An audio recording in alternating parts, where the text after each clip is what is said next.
Welcome back to another technical deep dive here in the debug zone.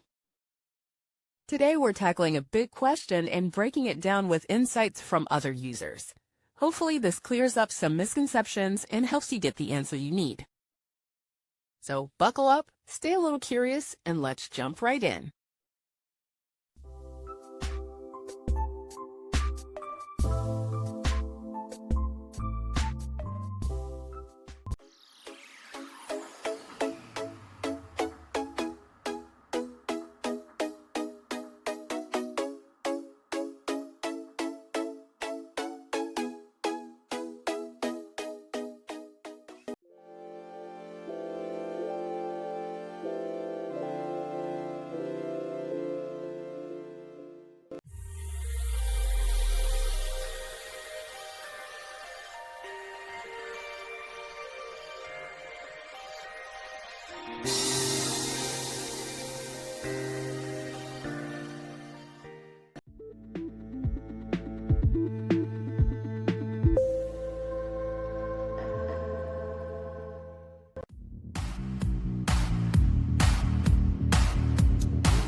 And that's a wrap.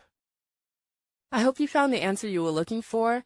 If you did, take a second to hit that subscribe button. It really helps out. And let me know in the comments which solution worked best for you. See you next time in the debug zone.